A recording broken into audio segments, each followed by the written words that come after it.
আপত্তিকর কিছু কথা বলেছেন। আসিফ বলেছেন বিএনপির এক নেতার ইন্ধনে ইশরাকের আন্দোলন হয়েছে। এই বক্তব্যের মধ্য দিয়ে হাজার হাজার ঢাকার ভোটারদের চরম অপমান করা হয়েছে।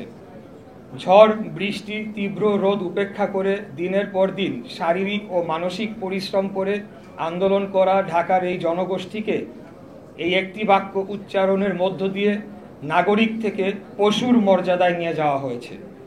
এটার জন্য তাকে অবশ্যই নাগরিকদের কাছে ক্ষমা চাইতে হবে। দ্বিতীয়, আসিফ আরেকটা কথা বলেছে, ইশরাককে মিসগাইড করা হয়েছে। এই বক্তব্যের মধ্য দিয়ে তিনি ঔদ্ধত্যপূর্ণ আচরণ করেছেন। তিনি অন্যদের চেয়ে নিজেকে শ্রেষ্ঠ এবং আমাকে ব্যক্তিগতভাবে চরমভাবে হেয় করেছেন।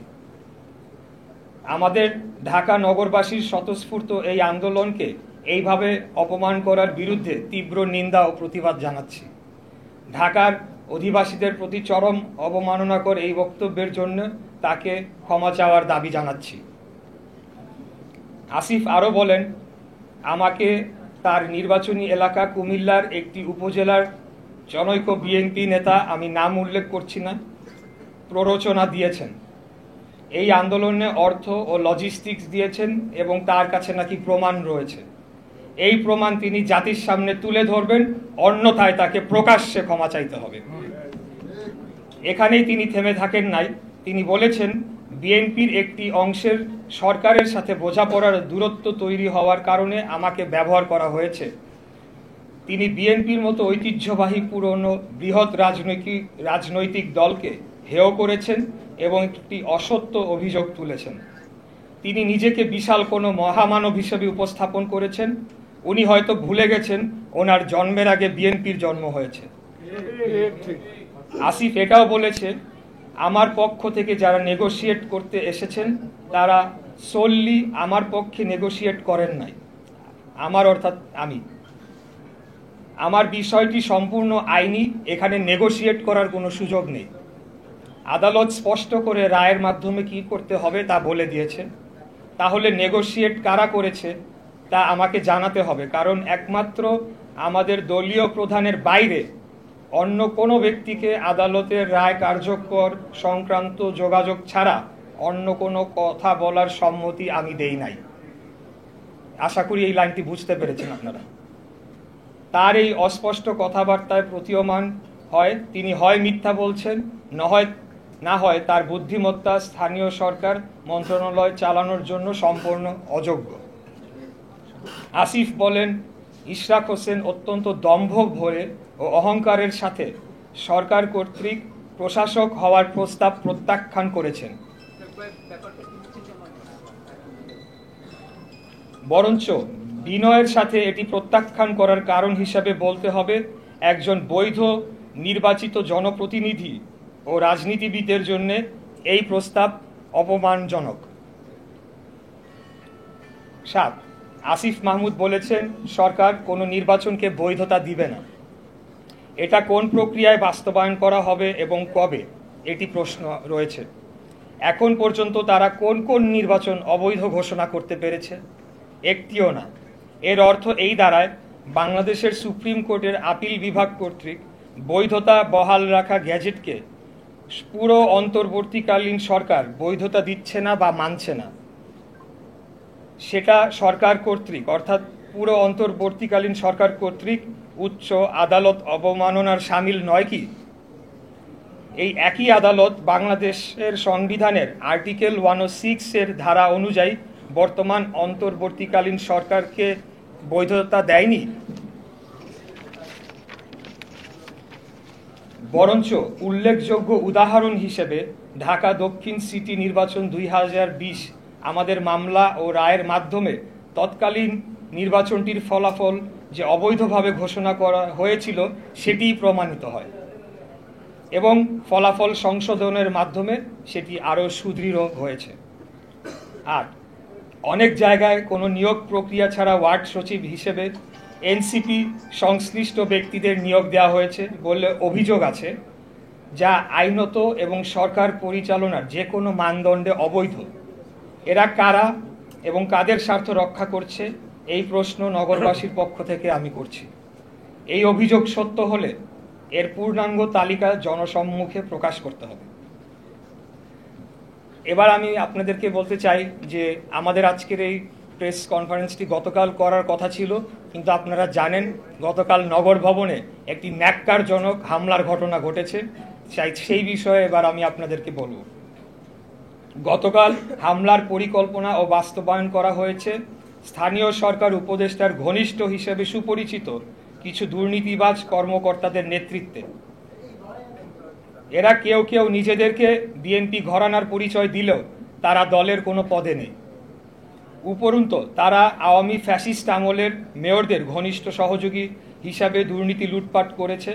তাদের মূল হোতা গতকালকে আন্দোলনকারীদের হত্যা চেষ্টা করার হোতা গোলাম কিবরিয়া রুবেলের বিরুদ্ধে ব্যাপক দুর্নীতির অভিযোগ রয়েছে।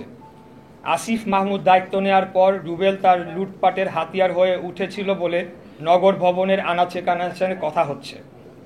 তাই মরিয়া হয়ে রুবেলগঞ্জকে নগর ভবনে পুনর্বহাল করার জন্য এক ঢিলে দুই পাখি মারার চেষ্টা করা হয়েছে। প্রকৌশল বিভাগের কুখ্যাত রুবেল একদিনও আন্দোলনে ছিল না, কিন্তু নিজেকে কোথাও কোথাও বিএনপির সমর্থক হিসেবে দাবি করে। তদবির করে কাজ ভাগাভাগির মাধ্যমে অবৈধ অর্থনৈতিক সুবিধা করে দেয় এনসিপি ও রাজনৈতিক কিছু নেতাদের।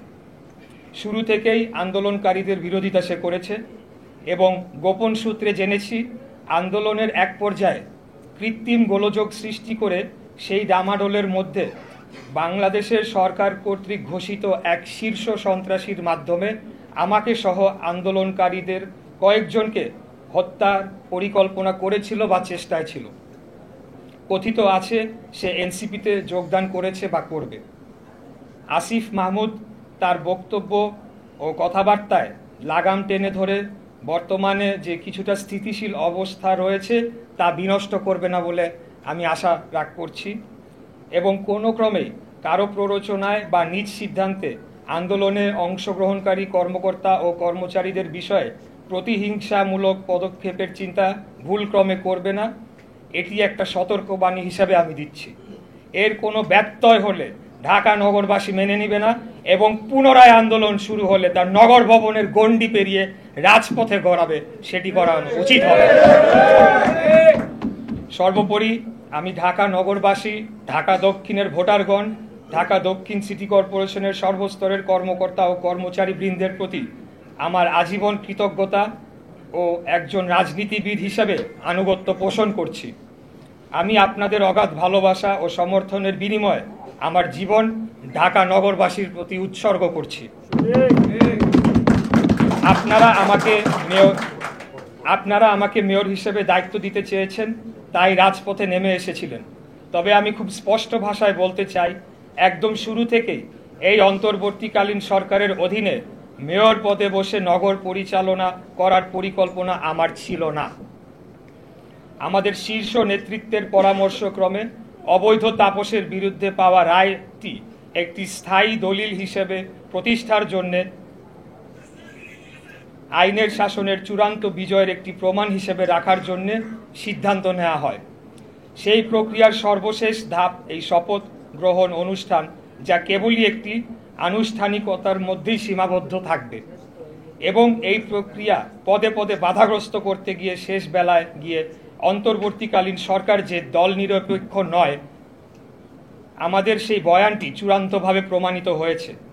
পরাজয় ঘটেছে এই সরকারের নিরপেক্ষতার পর্দার পেছনে ঘাপটি মেরে লুকিয়ে থাকা অগণতান্ত্রিক শক্তির।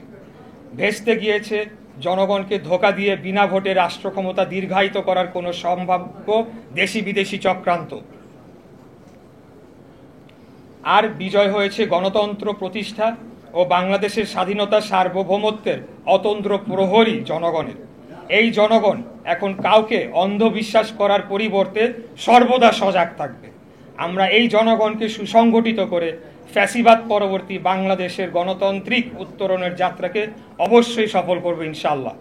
অর্থাৎ যে কোনো মূল্যে যে একটি সুষ্ঠু সঠিক নির্বাচনের মাধ্যমে জনগণের সরকার প্রতিষ্ঠা করবই এবং এর বিরুদ্ধে কোনো ষড়যন্ত্র চেষ্টা করা হলে যে কোনো মুহূর্তে জীবন দেওয়া হলেও লড়াই করে জনগণের ভোটের ভোটের অধিকার আদায় করে নিব ইনশাআল্লাহ। আল্লাহ হাফেজ। বাংলাদেশ জিন্দাবাদ। বাংলাদেশ জাতীয়